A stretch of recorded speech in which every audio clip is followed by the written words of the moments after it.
男人将自己的私生女带回了家，看到小女孩的肤色后，叔父和他的妻子都无比的震惊。Her mother is dead.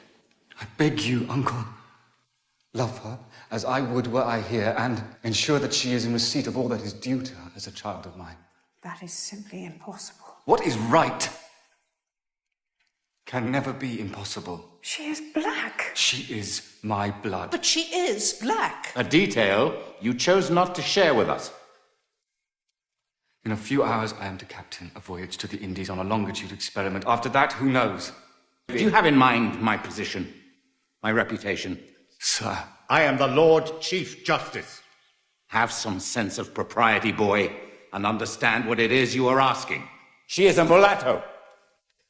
但叔父的妻子看到这个无依无靠的女孩，瞬间心软了下来。她询问了女孩的名字，男人告诉女孩，他爱她如同爱她的母亲那样，但由于军令在身，他不得不再次奔赴前线。他亲吻了女儿，带着许多不舍离开。女孩名叫贝尔。父亲离开后，大法官安德雷先生和他的夫人十分疼爱地照顾着贝尔。一生未生育的夫人还收养了另一个侄女露西。两个女孩在他们的一视同仁下，衣食无忧的健康长大。表姐露西也成了他唯一的朋友，但由于传统根深蒂固的思想，庄园里一旦有了来客，贝尔却不能出现在餐桌上，和客人们共进晚餐。这天，安德雷将贝尔叫到书房中，告诉了他一个噩耗。原来，贝尔的父亲不久前战死沙场，但他把自己所有的家产全部过继给了贝尔。正当贝尔无比的悲伤之时，露西对他说，虽然贝尔没有了父亲，但他拥有了数不清的遗产，而露西的父亲到死那天也不愿承认他的存在，因此他一无所有。这天，安德雷在家中招待了菲尔曼公爵一家，餐厅烛光耀夜，露西愉快地和公爵家的大公子亨利交谈着，而贝尔只能独自坐在会客厅里。晚餐结束后，客人们陆续来到会客厅里。公爵夫人第一次看到贝尔，嘴里不禁念叨着 I had no idea she'd be so black.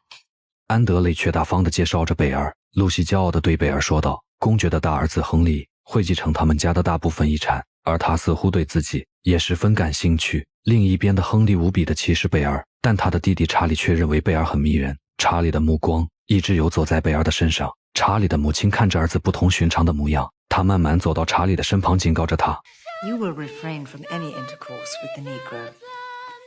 Fine. She is an heiress. Although exceptions can be made. It is said her father left her a rather vast fortune. I mean to say, if that is your inclination. She is rather soft on the eye. I have thought no further of it, Mamma. Where do you get your information? Her sister cousin has a rather fast tongue. 然而贝尔不知道的是，安德雷身边的一个名叫威廉的小助理一直在关注着他。威廉看他的眼神温润，没有丝毫的传统气势。他告诉贝尔，安德雷和他正在处理一个案子，就是闻名世界的桑格号事件。一轮船公司为了骗保，将船上的132名黑人残忍地杀害，并谎称是因为在航行途中缺乏淡水，导致那132名劳工染伤重疾身亡。贝尔听后十分的震惊，威廉并不相信这样的事实，他为那132个无辜的生命感到心痛。贝尔对着镜子看着自己的皮肤，想到刚才威廉的一番话，他忍不住的泪流满面。隔天，贝尔找到威廉，他拜托威廉一定要将真相公布于众。他期待着正义来临的那一天。当安德雷得知威廉将他们正在处理的案件告诉了贝尔后，安德雷愤怒不已，他当即决定解雇了威廉，并警告他不准靠近贝尔。威廉在离开之前对安德雷发出灵魂拷问，你最疼爱的宝贝养女，你却偷偷藏着不让她社交。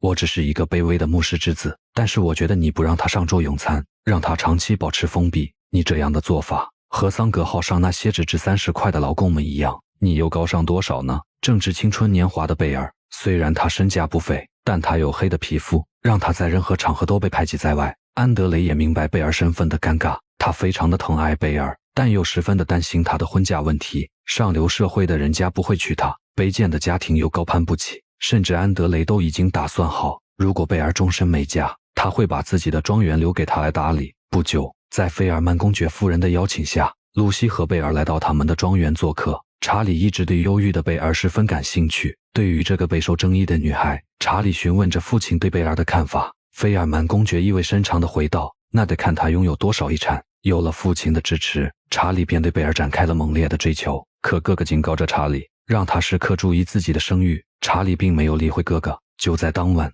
他迫不及待地向贝尔表达了他的爱意。就在他们欣赏浪漫的烟花之时，贝尔再次偶遇了约翰。这一幕刚好被露西看见。贝尔询问约翰桑格号一案的进展，并称如需任何帮助，他会义不容辞地支持约翰。1个月后，在得知贝尔拥有数额庞大的遗产后，查理郑重地向贝尔求了婚。贝尔也不想孤老终身，加上菲尔曼公爵一家社会地位显赫，也许有了这样的婚姻，贝尔的人生也会随之步入正轨。贝尔当场便答应了下来。另一边，贝尔也在时刻关注桑格号案件的进展。当他收集到出事的那艘船只在航行过程中经过了5个补给站时，淡水缺乏的理由便不攻自破。贝尔迫不及待地出门，想要将这样的证据交到约翰手中。经过车夫的多方打听，他们在一家咖啡馆里找到了约翰。然而城中并没有可去之处，他们就在马车上探讨起了案件。约翰被贝尔的勇敢和机智所感动，在送贝尔回家的路上，他们第一次畅聊了起来。贝尔不解，为何没有嫁妆和遗产的女人只能靠男人来提高自己的地位，而自己拥有财富，也有那么多的条例来约束自己。他答应了查理的求婚，并不是因为爱，而是终于有一个白人不嫌弃自己。他一时感动之下就答应了他。约翰突然显得有些落寞，他劝说贝尔，自己一生的幸福一定要再多去了解一下查理。在谈论结婚的事情，另一边的查理哥哥亨利一直不满弟弟的遮装婚事。他在一次外出游玩时，找到机会对着贝尔就是一顿羞辱。 You haven't snared my brother. Tell me, are you to share his dining room as well as his bed? Oh, Mr. James, your manners are as poor as your brother's finances. I have no further use for your impoverished cousin. Though she does make for rather amusing sport. 正在这时，贝尔却看见不远处的查理，背着他却和另一个妙龄少女暧昧的打情骂俏。贝尔欲上前去质问查理，不想亨利却暴力抓住他的手臂，并把他的手伸向贝尔的下身，十分嫌弃地辱骂着他。贝尔被亨利的粗暴的举动吓得呆在原地，想到一心念着亨利的表姐，贝尔也不想表姐嫁给那样的家庭。他将亨利没有任何教养的事情讲给了露西听，可露西却无人为贝尔有私心，不想他嫁入豪门。他毫不客气地还击着贝尔。 The brother of the man you are to marry is not appropriate for me. He does not desire you, Bet. Or at least, even if he does, you would regret such a mistake. Laid his hands on me, Bet. In the most ungentlemanly fashion. Why should you say such a thing? He hurt me. You are a liar. You are beneath him. I am beneath him. Yes. Yes. You are. What? Tell me what I am. You are illegitimate. 原来在最亲密的表姐心里，自己的身份也是如此的不堪。贝尔深受打击，为了维护有色人种的尊严，贝尔更加频繁地和约翰见面。不想这天，安德雷发现了他们的交往。安德雷提前一步上了贝尔的马车。当约翰上车时，安德雷再次警告着约翰，他认为这样的约会会坏了贝尔的名声。不想约翰并没有惧怕，他有力地反击着安德雷。 The entire world as those above and those below and begin to see people as people. Human beings who think and feel no more or less than you do. I know there is a lady in Belsize who is waiting to be your No, wife. I have an ambitious aunt in Belsize who, like you, assumes that wealth and reputation are all that life depends on and despises love as though it were the devil's own creation. Love! You claim love! Yes! Yes! I love her! I love her with every breath I breathe!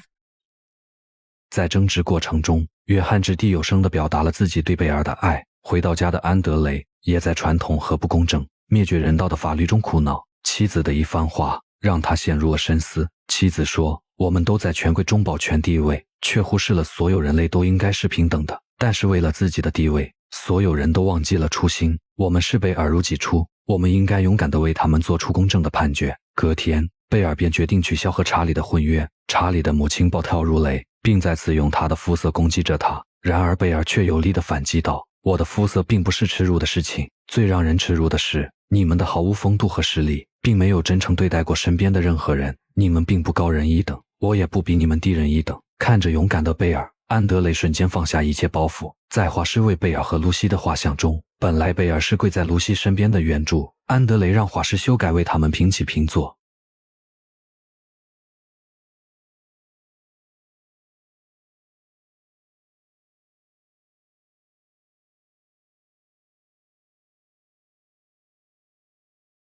1个月后，露西得知亨利迎娶了另一位富家女，她才理解了贝尔的良苦用心。两人冰释前嫌，贝尔做出了一个决定，他将自己的一部分财产赠予了露西作为嫁妆。在那个拥有嫁妆才能得到好姻缘的年代，这无疑让露西有了更多的底气。而桑格号审判期也如约到来，庭审现场，贝尔乔装打扮混进法庭。当时的英国一直是贸易第一，他们并不会去在乎黑人劳工们的权益，因为贝尔的存在，皇室对于作为审判长的安德雷是否还能坚持贸易第一的原则感到质疑。安德雷对于这一场审判陷入两难之中。这一天，各大报社都在关注案件的审判结果，哪怕大家都深知那132名劳工都是被无辜迫害。最著名的律师一口咬定劳工们是疾病缠身，相互传染而亡。但面对正义者所提供的有力证据面前，安德雷顶住了巨大的压力，宣判本案骗保成立，劳工们都是被人为的水淹而死，并大声说出奴隶制度早该废除。庭下的贝尔也流下了激动的泪水。